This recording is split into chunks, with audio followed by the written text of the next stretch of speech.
Қайырлы күн достар, қалайсыздар? Бүгін тақырып Тынымбай Нұрмағамбетов 5-ші сыныпта жалғастырамыз. Авторға келетін болсақ, 1945 жылы 10 маусымда Қызылорда облысы Жаңақорған ауданының Бірлік ауылында дүниеге келген. 62 жылы Қызылорда қаласындағы Гоголь атындағы педагогикалық институтты бітірген.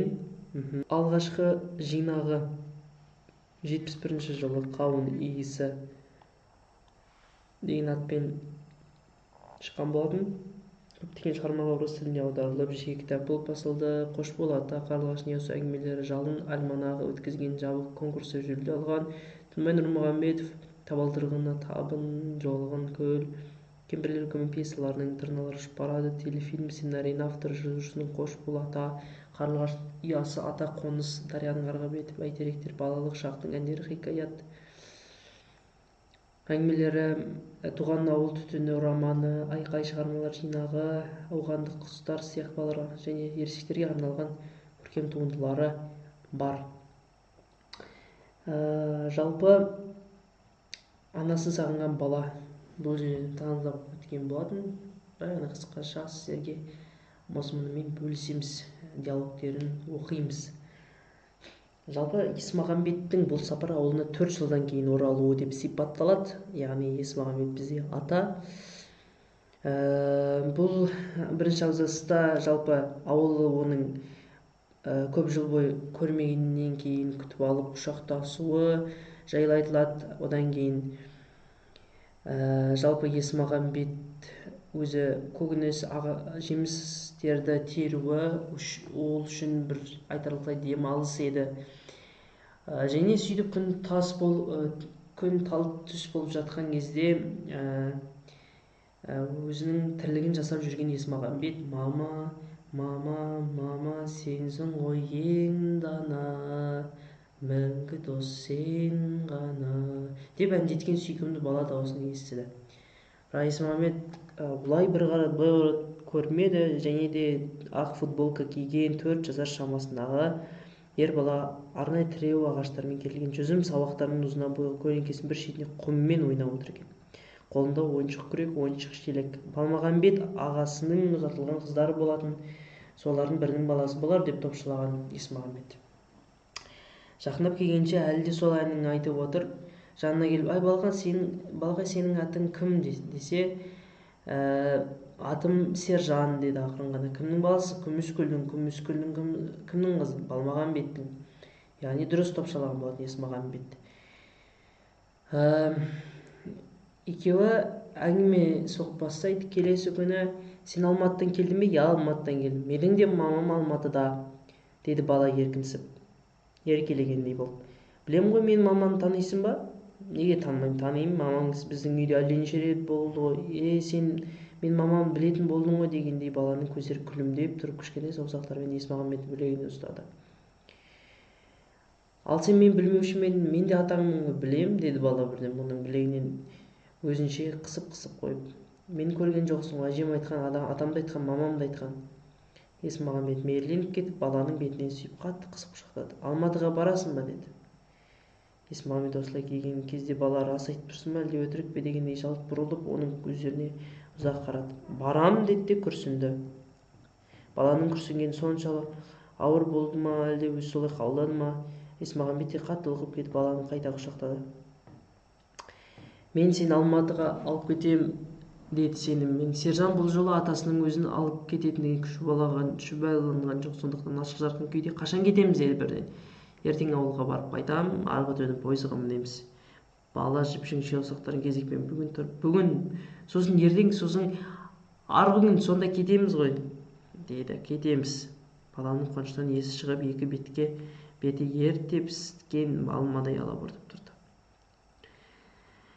Енді Есмағамбеттің өзі іштей қатты састы.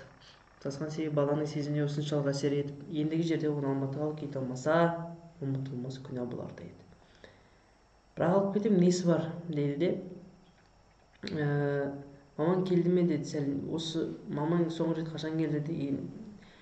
Анау жазда дейді. Жазда енді болды емес пе деп Есмағамбет әңгімесі жеткісі келсе де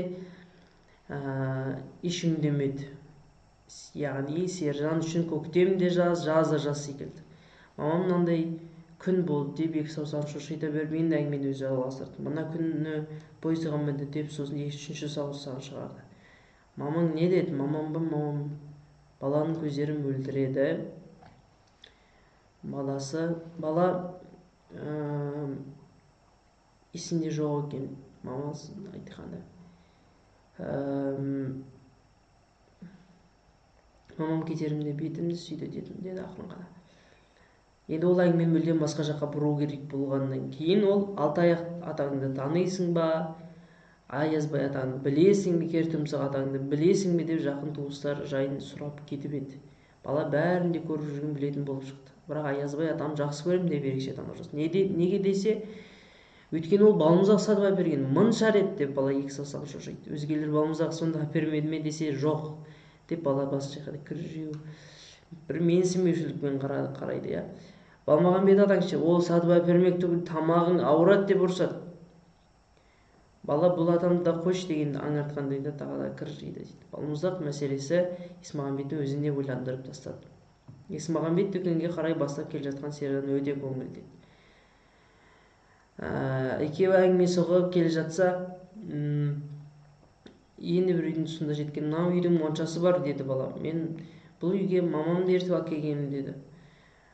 Дүкенге келерде неше балмұздақ керек дегенде бала жауап орнына Есмағамбетке бұрылды. Есмағамбет қаншалығын келсе сонша ал деді бала.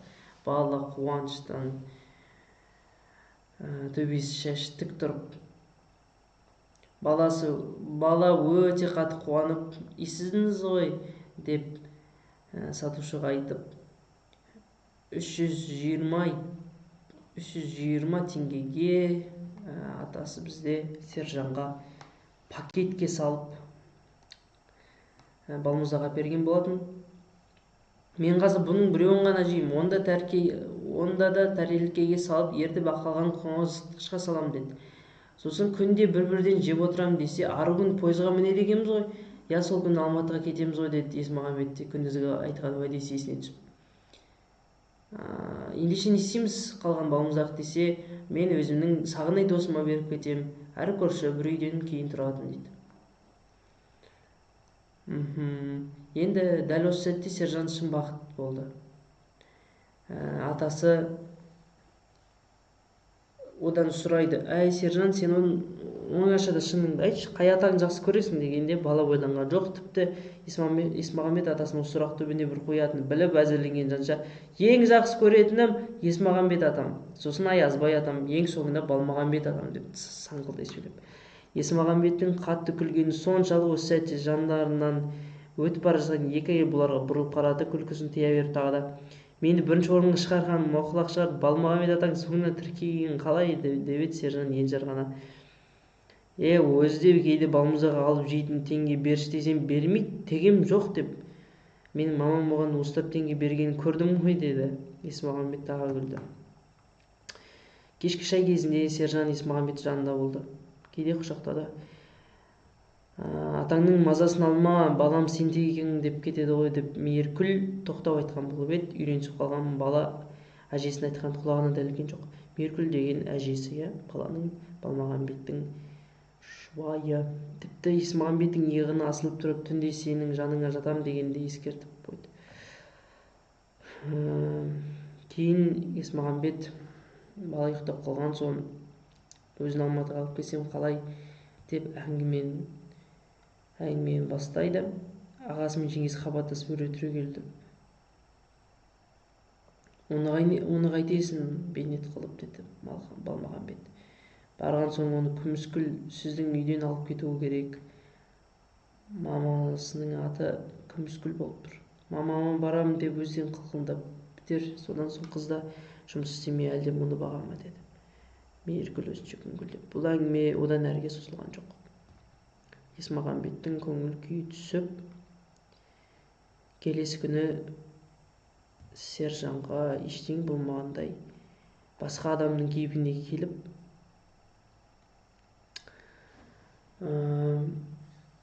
Алматы жайлы бір ауыз сөз қатқан жоқ.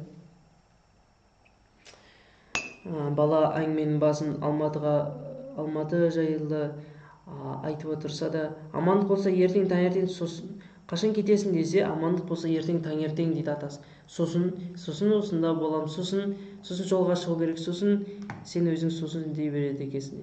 Яғни бала сосын мені де алып кетесің ғой деген сөзін естігісі келген. Бірақ өкінішке орай жаңа себеппен Есмағамбет баланың уәдесін орындай алмайды.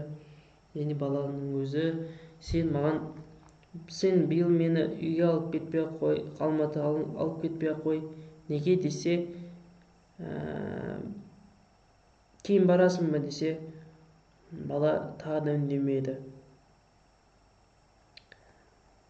Әрине Есмағамбет баланың уәдесін орындай алмағанына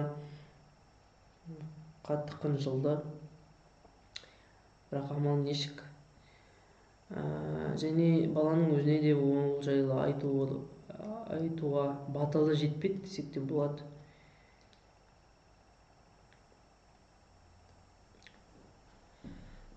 Және шығарманың соңы осылай бітеді. Детальмен барлығымен таныстық. Сіздермен бірге болған әдеттегідей ағайларыңыз. Келесі кездескенше.